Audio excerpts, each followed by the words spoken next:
What's going on, everyone? Jonathan here with the Venue RX podcast. And my guest today is someone who I have been dying to have on this podcast. We have rescheduled this episode a number of different times, and we did so because I really wanted to give appropriate time to the discussion that we're going to have today, which is all things venues. And here at the Venue RX, we do want to give you as much of a prescription as we can about how to run your venue well and some of the essential pieces that go into owning a wedding venue, buying a wedding venue, just the process of operating a wedding venue on a daily basis. And so today, my guest is also a fellow podcaster from the She Creates Business podcast.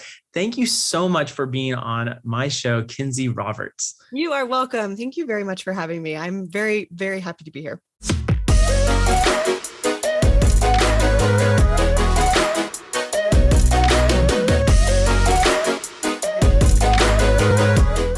Well, I am pumped to talk. We're going to have such a great conversation today. And you are also the owner of Vista View Events. Is that correct? Yes, that is correct. I am the owner of Vista View Events. It's my wedding venue in Colorado. I love that. So exciting. I love talking with venue owners, especially. And as we were talking before we got on the air here, just, you obviously give a lot of advice and consult with people in the space, but you also walk the talk. You're involved on a day-to-day level. But on that topic, how involved are you currently in the daily operations of your business?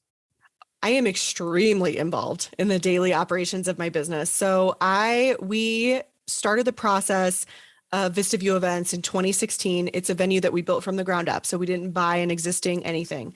And so I am just entering my 6th year of being of having Vista View Events, and my 5th year of it operating, of course, because it took us a year to build it.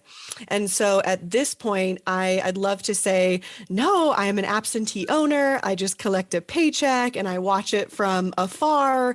That is not true at all. I am extremely involved. I'm heavily involved in the marketing because that is my profession by trade. That's how I got into the wedding industry. And I'm heavily involved in the trajectory, especially now that as of, almost 4 months ago now, and Jonathan, you and I were chatting about this a little bit, I bought my partner out. I had a partner up until December 2021, and my role really hasn't changed because I was doing so many things in the venue anyway, but the trajectory of Vista View Events will be very different in the next 6 years than it has been in the last 6 years. So I'm very involved. That is so exciting. And you touched on, I feel like there's 6 podcasts there, just right there, but I want to just go back really quick. So when you first started Vista View Events, what made you decide to build a new venue versus buying an existing venue? Did that thought even cross your mind about doing it that way instead of, creating something brand new from the ground up? No, that's a good question. So no, that never crossed our mind. And I love to tell this story because I think it's a lot of venue owner stories because we either come to the industry because we love and because we planned our own wedding and we wanted to do it for ourselves or whatever it is. None of that is true for me.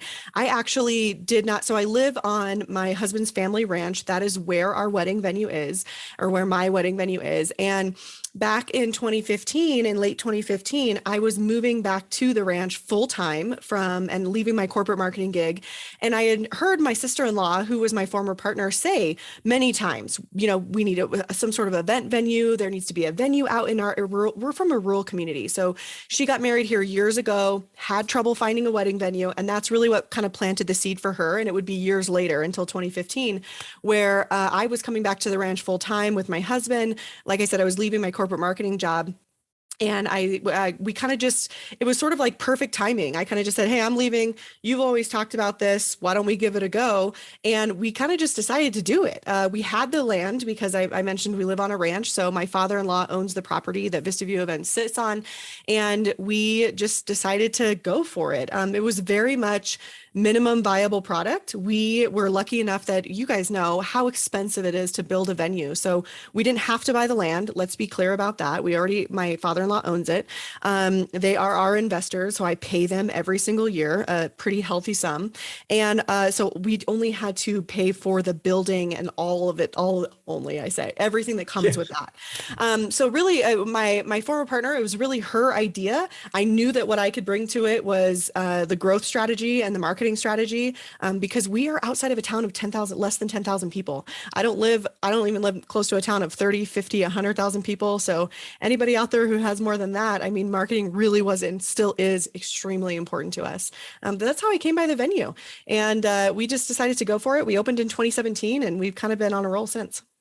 That is such an incredible story. I think it's inspiring for a lot of folks to hear that, because they may also live in a rural area or live in an area where they may be feeling like this is something that they're called to or something that's a fantastic opportunity, but it doesn't necessarily, like, there are still a lot of clouds in the vision that they have for it because they don't know how they would do the marketing or they don't know some of those things. But I want to ask you, I want to just kind of stay on this for a second, because I really believe there's a certain level of bravery that you have to invest this money to, I mean, even though your father-in-law owned the property, you've got to hire the contractors, you have to do this. Did you have a background in that? Or did you, I mean, I know you said marketing, but have you ever like built a building before or did any sort of construction, or were you just like, hey, we can do this, and you learned along the way?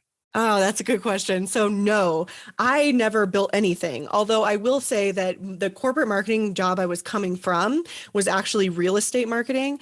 And it was a specific niche. It was student housing, where we did pre-sell this entire student housing community for the following year that wasn't even built yet. So truly, I feel like it was just kismet that that's the role, the marketing role I happened to be in prior to doing this, because I was like, oh, you can build something that doesn't exist. Or you can market and book something that doesn't exist. I mean, I had that mindset, but absolutely not. On the construction side of things, had absolutely no idea. Here's a couple of benefits that I had going for me that I think maybe a lot of people listening probably have too. They just don't know it. Number one, my husband's family has been in this area for a long time. And so they know a lot of people. They know a lot of contractors. They know a lot of like concrete guys and gravel guys. And that all sounds very specific, but it is. Y'all know when you're starting to build a venue, really it's not what you know, it's who you know. And so they knew all of those people. We also have a lot of our own equipment to be able to do stuff. It's also our own private property. So, my husband and our best friend, Tyson, they were the ones out there doing a lot of the bone work of the venue. We did a lot of things wrong. Like if I could go back and do it again, I probably would hire a more professional crew. Not that my husband and Tyson did not do excellent. I just mean like for speed, for number of people, you know what I mean? 10 guys can do a lot more than 2 guys can. Like my husband's up there putting trusses up and he's standing on a hay lift. So anyway, it was very much DIY. And to be completely honest with you, outside of just kind of knowing the day-to-day happenings out there from like my husband or what my partner would tell me about. It's not like I was out there swinging a hammer. I don't know anything about construction. And like I mentioned, I know that you can book something that doesn't exist. So that's what I was focused on at that time. I knew that we had to, like I said, we're in a tiny rural community. I knew that marketing was going to be key for us. Otherwise, this dream would die a slow death. So I was working on our website, working on our social, networking with this incredible wedding community I found online that I didn't even know existed. And I was not super active in the building part of it, other than I knew I wanted it to be white. I knew I wanted it to be white on the inside. And here's what I think it should look like so that we can actually fill up weddings, because that's going to be the most profitable in this area. But yeah, outside of that, like I said, I was not out there swinging a hammer for sure. So at what point did you start marketing? Because this is something that I get a question a lot, I think, in our community, and what I've heard repeatedly from clients that we have is like, at what point do you start marketing? Is it 6 months before completion? Is it, right when you get the permit? Like, at what point are you starting? And maybe could you give us some tips as far as the order of operations? I mean, are you launching a website first, or are you working on signing up for Wedding Wire and the Knot? Like, what is your take on the order of operations as far as marketing goes? Yes. Okay. I love this question. So the answer to your first question is, when did we start marketing? Right away. Okay. ASAP. So when does that, well, and maybe you're going to share, but like right away, meaning like when you had the idea, right away when the first shovel hit the ground? right away when we knew what was happening and we had the name of the business. So you have to have that name of the business before what are you marketing? You don't know yet. Because when you go to get your website, all your social handles, right? Like you want to claim your brand. So you need to have the name. So all of those things like your business plan, your operating agreement, the name, legalizing your venue, like get all of that done so that when you do hit that shovel in the dirt, you don't have to like backtrack on anything. There's a lot of stuff I did wrong, but as soon as I had the name and I knew like what my .com could be, so that was in February of 2016, and we did not open until May of 2017. So February 2016 is when I started the process of like claiming all of our social handles, which by the way, I did not do anything with. And this is an important point. I got our website going. That took a little bit of time. If I could go back and do something different, I mean, I did it wrong. I am the one who created our website. I created it. I designed it. I put it all together. I think that was a bit of a waste of time because of course it took me longer than a professional, but I also was working on a super minimal budget. And by minimal, I mean zero. So between February of 2016 and May of 2017 on our grand opening, I think I used all of my personal money because Vista View Events had nothing. And here's the other thing. I mentioned that my father-in-law was our initial investor, and I'll tell you how much money we put into our initial investment for marketing, nothing. So it was all about spending time and my own money. So order of operations. First things first, claim all of your social handles, like claim your brand across the internet. That is Pinterest, Instagram, Facebook, it's TikTok now, your website, obviously, buy all of your domain names. So .com, .net, .org, .co, whatever it is. I don't think you really need to worry about trademarking in the beginning, that it's a costly endeavor and it's a sort of a waste of time. I am doing it now, but I've been in business for 6 years. So that's just something to say there. But after you've claimed all of your brand across the internet so that you're kind of putting your stake in the digital ground, the first thing that you need to focus on is your website and your word of mouth. Your website is your only owned content on the internet. And if you can put your focus on your website and driving people there and helping people in your immediate sphere of influence understand that you're doing this, they're going to be excited. Everybody wants to be a part of a new adventure. And so there is no easier time to grab on to the gravitas of human interest than when you're starting a new business. And so you don't start it 6 months before you're going to open. You start it right away so that you can take people on that journey with you. And you might be thinking, nobody cares what it looks like when it's just sticks. They absolutely do care. And I'll tell you a couple stories. One story, a couple of times I have had brides come to my venue and say, I've been following you since you posted that one picture on Facebook where it was just, like you didn't even have walls. And I wasn't even engaged and I saved it. And listen, did that fill my books? No, it didn't. But it proves the point that people love a human interest story and they want to follow along the adventure. They want to feel like they're part of it. And that may not feel like marketing to you because you can't get that perfect Instagram photo. But I think we're kind of, with social media and with all of the options like paid advertising, we're sort of losing our the real logical sense that we have when it comes to marketing, that truly in many regards, word of mouth and referral marketing and local marketing is what's really going to help your business kind of like create that foundational groundswell that like brings you into popularity later. As far as paying for advertising, not at the beginning, not until you're open. A lot of what those sites focus on, like Wedding Wire, The Knot, Rocky Mountain Bride, for me, that's a regional publication, the Venue Report. You do not want to sign up for those until you have baller ass photos, pardon my language. And the reason is because that's all you're competing on. People are just scrolling through like this, and you have to catch their eye with your photos. So I really don't recommend signing up for those until you can hire a professional to do photo and video for you when your space is done. I love that. That's such good advice. I have personal experience with venues that have done it both ways. And it's so tough because you start investing and it's not cheap to invest with any of those platforms. Certainly some are more or less than others, but when you do that, you really are putting a big investment up front, and you're totally right. People are scrolling, they're looking at looks. And if you just have, architectural renderings or something like that, you're really not going to have the attention, and all of the money that you're spending on that marketing is going to waste completely. Yeah. And I wanted to ask you something really quick, that you mentioned the gravitas of the human emotion and the excitement around this new project. But what do you do with kind of the dark side of this, which is everyone having an opinion? Mm. during the process. And everyone mainly, could be friends, could be family, right? I mean, you started with someone in your family, but I know of so many scenarios where there are people who have a voice in the community of the person who's starting the venue. And they're saying, hey, mom, hey, dad, hey, cousin, hey, friend, you should put a X over there, or why don't you do a this here, right? And they're kind of speaking that stuff into you, and hey, you should do this, you should do that. And it's very easy maybe to get like jostled around emotionally and mentally with the, kind of the clarity that you have. So how did you handle that? How do you kind of ride on that wave of excitement about what you're building, yet also not let people have the access to feel like they're actually helping you build the thing? Yeah, that's a great question. I don't know if I am an expert in that, because I certainly fell in that trap when we were just starting Vista View Events. And you're right, I built it with family, like with my in-law family. And that there is a certain level of discomfort when it comes to building something that is so financially aggressive. And so I think there's two answers to that. I think the first answer, just logically speaking, it's not all rainbows and unicorns. You are going to have tough conversations.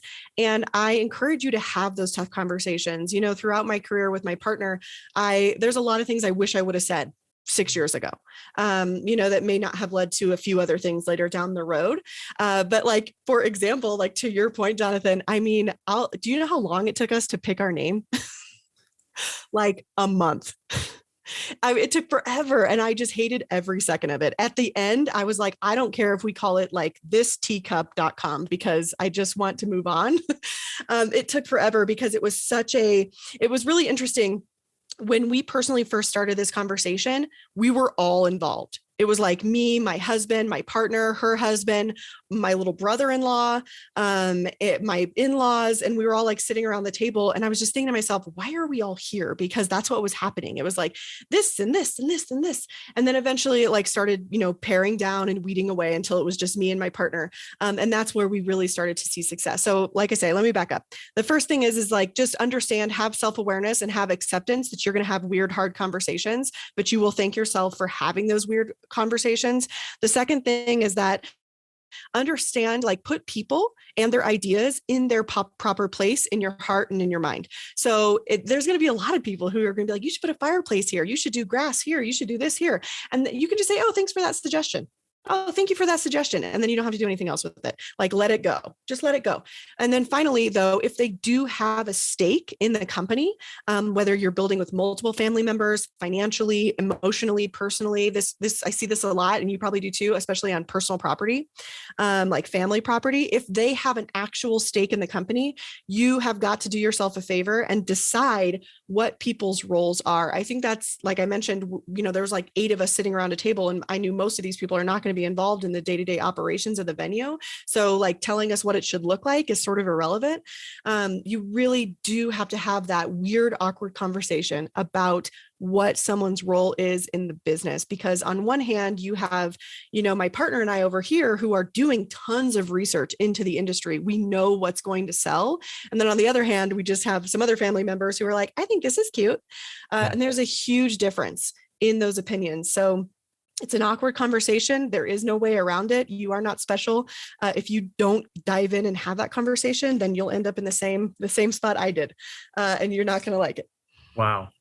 So yeah, I love this. And thank you so much for being, so transparent and real. I think, and this is something that you and I were just touching on briefly before we got on, but there's this feeling, I think, with that surrounds marketing, especially, when folks, maybe even like you and I, right, who are trying to sell or advertise a product or a service or coaching or consulting or whatever, but there are certainly people in the wedding and events industry as a whole who market like this is the magic bullet, like this one thing will fill up your venue, or this one thing will make everything easier, or this one thing will make, and it certainly, there are things that can help make things easier, but I really appreciate the level of authenticity and kind of just realness that you're bringing to this, because it really is. I mean, it's challenging. It's a struggle. There will be people in your community who are, upset about this or that, or that you're not taking their opinion about the fireplace over there, or whatever the case may be.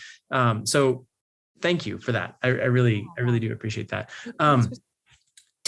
Keep going with your story. Take us through kind of, now you have a venue, you've put it up. You've been marketing now already for a year, right? At what point did you get your first booking? I'm curious about this. Probably it was before a year, correct? Yes, it was. So I love this question because this is a mistake that I made. And when I advise clients now who are in the throes of building, I'm like, please don't do what I did. Like, I walked before you so that you didn't have to make this mistake. I did not take money or sign a contract with any of our couples until the venue was done and the doors were open, which is the opposite of the advice I give now. So now I say, pre-book, get those bookings in, like, you can do it. Of course, have a construction clause in there, and it works so well, but I didn't take any money or any contracts until the venue was open. So, but we opened in May of 2017. No. Why was that? Why? I was absolutely terrified that we would not be done. And I think this actually goes back to another mistake I shared, which was that if I had it all over, or had it to do all over again, I would hire a professional construction crew, which most people do. We just didn't, because, that's who we are. And, we were behind our deadline. Like, we just were. It was kind of chaotic. We had a small crew. It was like I said, my husband and our friend, and then it was these people, and then these people. So of course we hired professionals where it mattered legally, like professional electrician and all of that. But we were behind on our deadline, like wild. And I was terrified we were not going to be done. And if you are from like a ranching family, you'll understand this. Like, everything's behind. Everything's behind schedule. Nothing ever gets done on time. Everybody's like chaotic. And that's kind of how it was. So I was scared, and I didn't have the courage to take that chance. I didn't have the courage to take that chance. That's kind of just the truth. And so on this same note, and again, thank you so much for sharing this. I think this is going to be a top 10 episode, top 5 episode easily. You better drive us up to number 1. People, share this with your friends. Let's go. Yes, please do. But this is so powerful what you're sharing right now, and people need to hear this. So, did you offer discounts to get those first bookings? Did you feel like you needed to? Nope. That is the one thing that even when my former business partner and we have never offered discounts. We were a hell of a lot lower in pricing than we are today, but I don't offer discounts. We have, I guess I should say this so that people understand. I am a seasonal wedding venue. And by seasonal, I mean hard stop and hard start. It's not a climate controlled venue. So I only have 6 months, May to mid-October, to make my year's worth of revenue. So instead of taking a whole year to host, 75 weddings or 86 weddings, I host anywhere between 65 and 75 in 6 months. Wow. So we don't have the luxury of saying like, these dates are discounted, these dates are not. If you book the right remainder of our 2022 dates, it's $500 off. Like, the only discount I offer then and now is to military and first responders. So we were super low, but not a discounted rate to like, come on in. Yeah. So, and we're talking about pricing here. So I just have a question for seasonal venues, and in your experience right now, working with other folks in the industry, do you feel like it is possible to get to 750,000, $1 million plus in revenue in a seasonal venue because of the compressed availability? Or is it just extremely, and I'm asking this question because I think that people get into the industry, they do some simple math. They say 365 days a year. Okay, we'll just calculate the weekends. Okay, 253. Okay, so I should be able to sell my venue 120 days a year. And so then they do the math and calculate it. And then it's like, great, I'm going to be making 1.3 million. Yeah. And that's the back of the napkin math that they start the entire assumption on. Yes. It's like you were sitting at my kitchen table. No, I'm kidding. No, it's true. So no, it's not. And okay, 2 answers. No, yes, and no. Yes, but it depends on what your pricing is. Okay. So, and no, because it depends on what your pricing is. So in 2017, in 2017, guess what I was charging for a full wedding day? $3,500. Wow. What?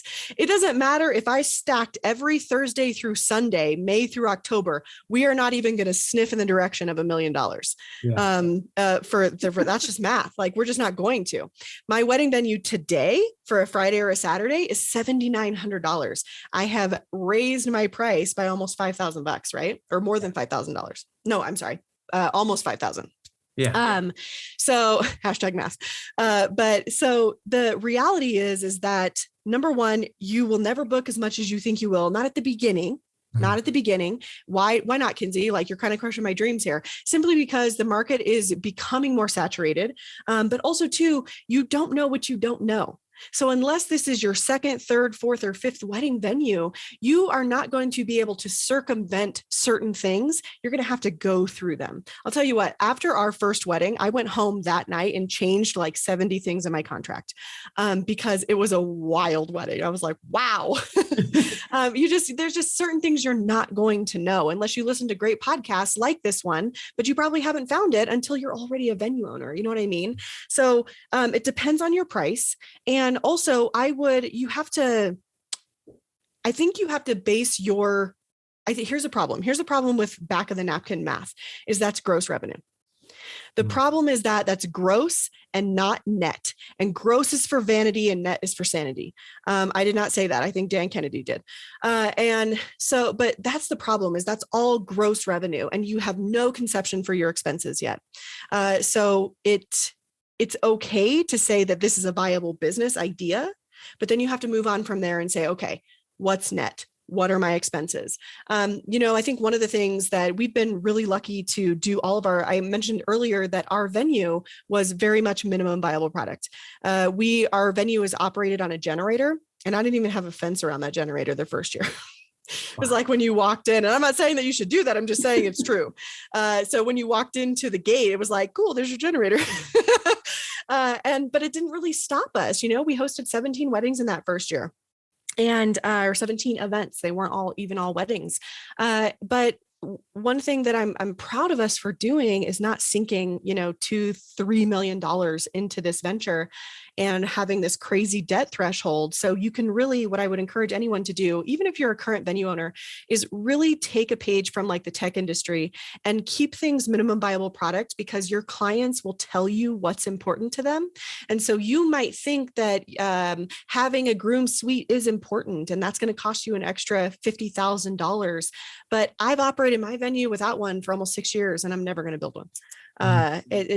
Your clients will tell you. So take a page out of the tech industry. And what I mean by that is when they build like a SaaS product or an app or anything, it's very minimum viable product. Like they're just trying to get it out the door because they want real-time feedback about what sucks about it. So then they can truly build the ideal product for their client. And I think that if wedding venues would do that, either as brand new venue owners who are just now starting to break ground, or as you think about what you want to upgrade to, these are all expenses that you kind of have to keep in mind. Having a venue is much like being a homeowner. We're never satisfied. Where for some reason, like in the industry, like you have 5 venues or you're managing 5 venues, we're always like, let's add this and let's add that and let's pave the driveway again and let's put a unicorn out here. I'm just kidding, but we're never satisfied. And I just don't think that we think through those kinds of expenses or upgrades, especially when we're just getting started with our budget. That's so powerful, because it doesn't also allow you to catch up with the money ever. Like you finish you finish a project, but then right on the heels of that comes another project. And then you're constantly looking at your bank account and at the bookings wondering, I only got 4 bookings or I only got 6 bookings and I need X amount because I want to complete this project. And it's going to cost $50,000 or $60,000. I mean, so I've seen that happen. In your perspective, do you feel like there's a certain amount of time that you should allow to go by? Maybe that first 12-month period, potentially, but I'm curious about, your input here, where you're just letting the market tell you things, where you're not building anything, or, is that too hard? Is that impossible? People are just going to be chipping away at little projects all the time. What's the amount of time that you should let yourself as a venue owner get that market feedback before starting new projects? Do you know what I think the real answer here is? I think the real answer is that you should have a financial advisor that actually tells you this. Like, I'm not your accountant. I'm not your bookkeeper. I don't know what your bank account looks like. You don't know what my bank account looks like. And I could say lots of stuff simply because I am a venue owner. But the true answer is that our markets are so unique. There's foundational, like good financial practices that we should all be doing, right? Like, let's all save, let's all do this, like, let's have a low debt threshold. Sure, of course. But our markets are unique. My booking velocity is different than your booking velocity. So like, if you need 10 weddings to build this new groom suite or whatever it is, right? You have got to have someone in your corner, not your husband, not your wife, not your like best friend who like did that one accounting class in college, or like someone you think is good at business, but isn't really. You really have to have somebody look at your numbers. Here's the cool thing. We all say we don't like math, but here's the great thing about math and data and analytics is they never lie. There's an answer. So there's an actual answer to that question based on your numbers. If you would just take the step to find the professional to help you find that answer, and they can say, hey, hell yeah, you can totally build a groom suite in 3 years. If this is your booking velocity, this is your P&L every single month, and this is how much you're going to have left over at the end of the year, as long as you don't hire this one full-time person, or your like employee expenses and taxes don't exceed XYZ. That's the answer to that. It's awesome because there is a real mathematical answer. You just have to be courageous enough to find it. That is such amazing advice, because it's true. Everyone is completely different, and your inventory, how many days you have available to book, if it's seasonal, if it's not seasonal, depending on where you're listening to this or watching this on YouTube, in the country, it's going to be different for you. So that's a wonderful piece of advice. Kinsey, before we move on, I want to ask you another question about the setup of your venue so that, we can provide some clarity for anyone who's listening. Are you kind of more of a blank canvas venue? Do you include coordination? Do you have catering on site? I know you said you just operate off of a generator and it's kind of a remote property, but could you give me a little bit more of an insight for anyone who's listening right now? And I highly recommend, if you're in the car or whatever, come back to this podcast later and check out Kinsey's venue, because the links, and we're going to have everything in the description below for both podcast and YouTube, but go check it out because it's a stunning property. But for anyone who's just looking or just listening right now, can you kind of walk us through, are you blank canvas, and just kind of a couple of different general things of what type of venue you have? Totally. So, and this has changed, even though we've only been doing this for 6 years, this has actually changed. So I'll tell you what that trajectory has looked like. The venue is a blank canvas. It is, we are open vendor, though we do have a vendor recommendation guide and most of our couples book from it. We don't have required vendors. So it's not a closed list. It's an open list. We like to work with people. We have always encouraged the hiring of professional vendors, but we are a role venue. So up until this year, I was flexible on if you wanted to like have your mom do your flowers. Now I require professional vendors across the board. But after 6 years.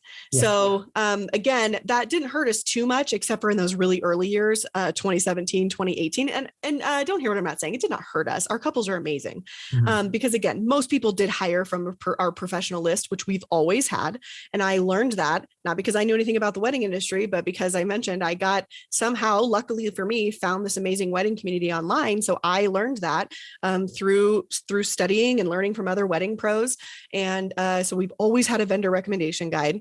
But we've always been an open list. We have always included tables and chairs.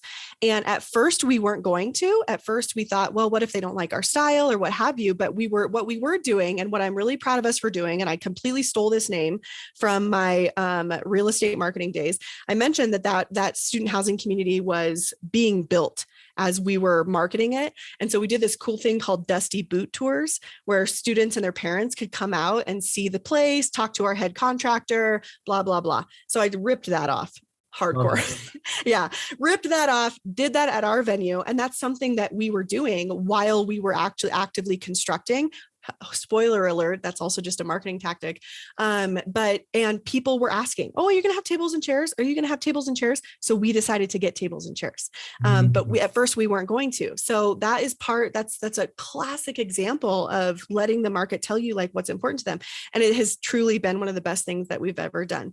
So we've always included tables and chairs. We've gradually added more options of tables and chairs. So we have 2 colors now, we have cocktail tables, we have all that. We don't have a caterer's kitchen. It's just a prep kitchen. Already told you I don't have a groom suite. I have not to gender people, but we have one getting ready suite. So I'll just say that we don't have two getting ready suites for both wedding groups. And I will never have two. I only want to have one. We didn't even have a storage unit at the beginning. Oh my gosh, you guys, like, build a storage unit for the love. We did not have a storage unit. I don't even know where we were putting our stuff. Now that I look at that extra shed and I'm like, this thing is packed. I don't even know where I was putting my stuff. What else? From 2017 to 2019, we allowed professional bartending services only. And now since 2020, we've had our liquor license. So we have an in-house liquor license. Yep. Amazing. Yeah, it's pretty awesome. And now as of this year, we also added, so for the first 5 years did not have this. Going into this year, or first 4 seasons, so going into our 5th season, we have a whole decor line. So we added, rentals, basically decor rentals, including farmhouse tables. Wow. Awesome. Yeah, So you really started with kind of like the bare bones, minimum viable product, like you said, and then you built from there. And I love that you did that, because it gave you the runway to let yourself grow organically based on what the community needed, what you saw was going to be awesome, not just kind of this build it and they will come mentality, which I think plagues a lot of the community. It's like, I've got this vision. I want to do this thing. Let's just plop this here, versus, and people will love it and they will just come, versus saying, what does the market need? And so it seems like very much you grew as you saw the need in a lot of different ways. In a lot of ways, that's so true. I definitely made a lot of mistakes along the way, for sure. But in many ways, absolutely. And I hope it doesn't sound like I was totally okay with that. Listen, we all know it's so tough to look at your venue and know the potential. So did I love having to walk by my generator every single day, even though I knew we should have some sort of cover? No, I hated it. But we simply did not have the money for it. Like, we didn't have the money for it. And I was not willing to put any financial stress on ourselves or ask for more money or anything like that. So sometimes, but that was humbling, and it was a huge lesson. But what's interesting is I think back to those days. I think about the venue now, and I think about those days, and never once did we have someone say, like, we're not booking here because we don't feel like this is finished. They were just cool. They were just excited to be there. They love our location, and thanks for saying that, how awesome it is. It's really beautiful. And we really care about your wedding. And I think that they've always gotten that sense, even as we've brought more people onto the team, even as, like myself, I'm not as available as I used to be, or I'm not as on site as I used to be in the beginning. I think they can just feel that, like, we get it. This is not a birthday party. It's your wedding.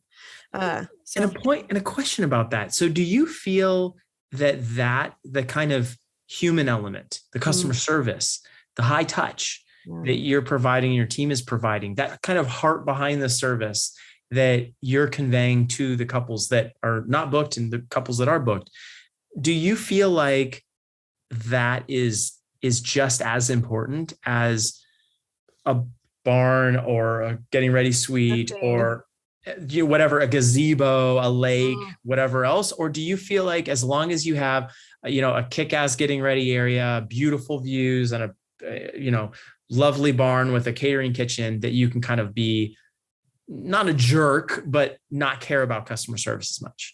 Yeah, I would argue that those non-tangible things, incredible client experience, doing business with people, not things, is more important than actually what it looks like. And I think that we are proof of that. So when my partner and I we were at every single wedding in the early days. Either her or myself were the ones who giving the tours. We're the ones answering every single email. And honestly, like, that is the only thing I can point to that, aside from it's a great location. Don't get me wrong. Like, it's lakefront and all of that. But listen, you just heard what it looked like in 2017 and 2018. It took us a couple of years to get to these other improvements. I think that you can't operate a business without that. In that same vein, I also want to say you have to be extremely careful. And I hope that you are thinking about this in the early days of your venue, not to become the product. especially as the owner. So if you are, and that's tough, it's so hard because you love your couple so much, but you, the human being, have finite amount of time, energy, and resource. So you cannot become the product that is driving the bookings of your business. I heard this really incredible, like this was modeled to me on a podcast episode from that I heard Chuck Lorre being interviewed on, and he is the executive producer and creator of like wild, television shows we've all heard of, like The Big Bang Theory and 2.5 Men and all of that. And he's worth like $600 million. And he's having this conversation with his wife and she's what I would call an influencer. She's a fitness influencer. And she has a podcast, and he's like, I just don't understand your business. Like, I don't understand what you're doing. And she's like, yeah, I feel stressed. I can never turn it off, all of these things. And he's like, yeah, and I don't feel this way.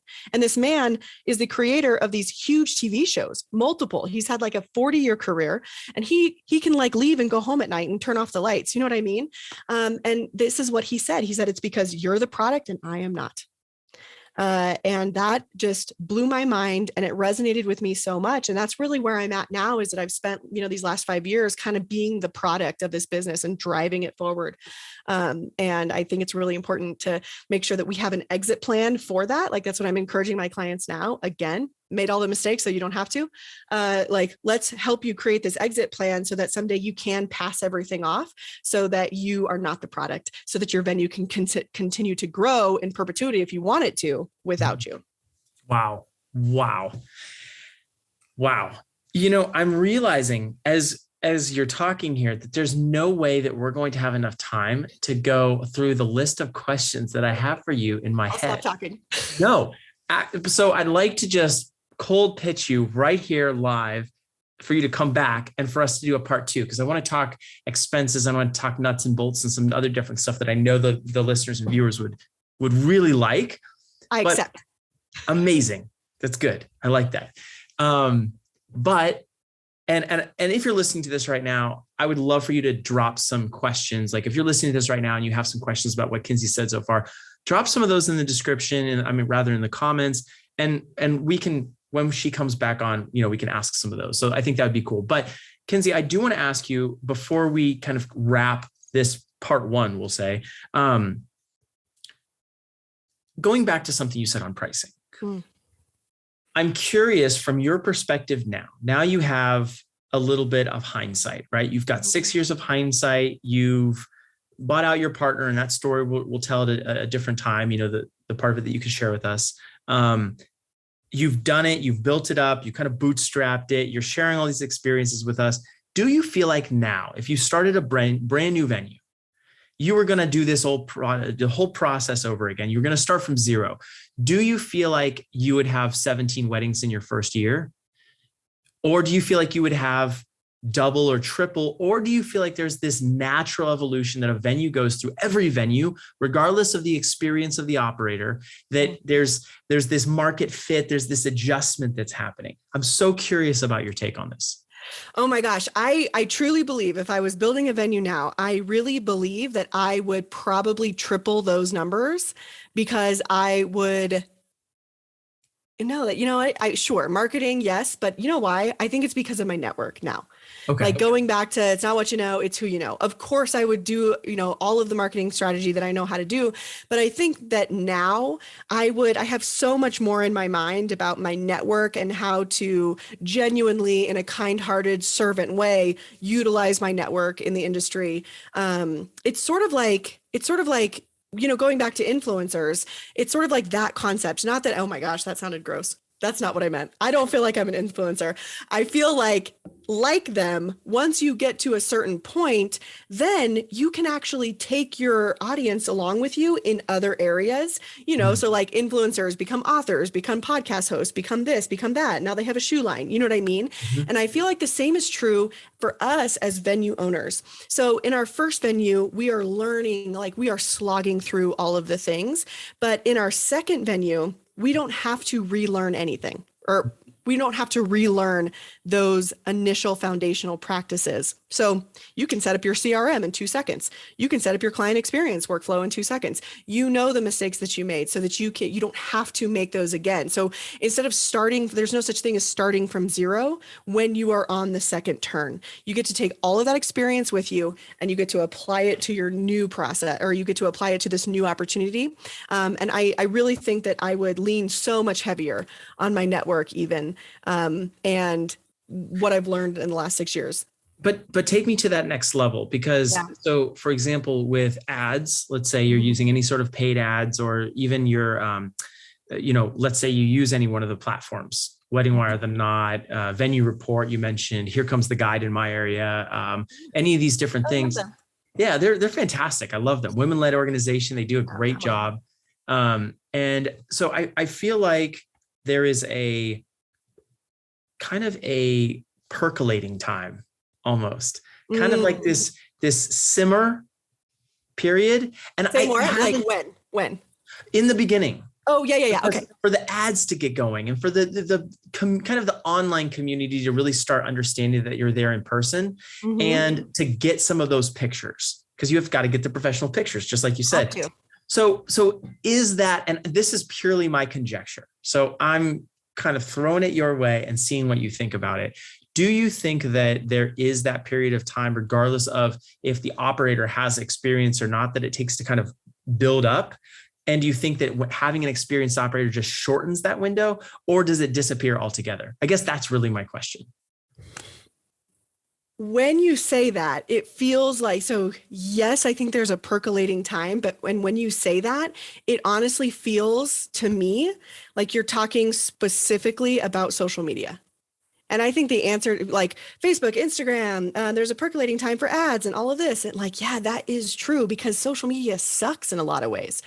Social media is tough for marketing. So it doesn't matter if you have any capital over here on Instagram, unless you do have a huge following. So for me, that's what I mean by like, I would not put hardly any of my focus on those platforms if I was building another venue, and I would go all in on the actual people who could bring me business. And therefore, I don't think there's any percolating time, because I don't have to wait for them to know me. They already know me. They've seen my success, and boom, now we're on all of these recommended vendor lists. And then instead, here's the thing, to your point, for percolating time, instead of you being the only one trying to percolate your online marketing, your social media, all of this, now what you've done by using your network is you've created this army of marketing for you, and all of those people are going to help you start advertising. And so instead of just your social media trying to percolate, now you have you and your 50 friends all doing the same thing at the same time. I love that. There is more.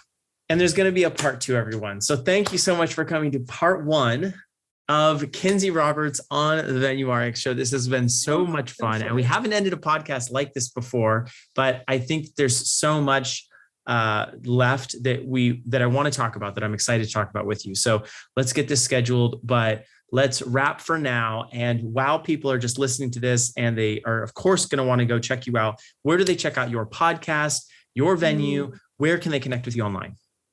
Thank you for allowing me to say that. I appreciate it. So my wedding venue is vistaviewevents.com. You can find me there. If you want to talk business, though, you can find me at She Creates Business. I am on Instagram very infrequently. So if you just want to email me, I'm a real person. My personal email address is kinsey@shecreatesbusinesspodcast.com.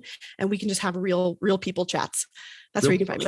Yeah. That's good. I like that. Real people chats. Yeah. There's nothing special about me. I'd rather you email me than you don't have to find me in the DMs. You're not an influencer yet? Soon. Oh my gosh. No? Oh my, I felt like such an idiot. I was like, oh, that's not what I mean. I actually, it's funny. I was having a meeting with my team just before we got on the podcast. And I said that. I said, for this brand, I'm going to become something I don't want to become, but I'm going to end up occupying the hat of an influencer.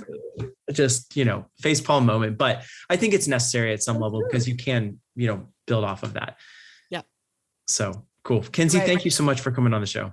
Thank you. Thanks for having me. My pleasure. Till next time.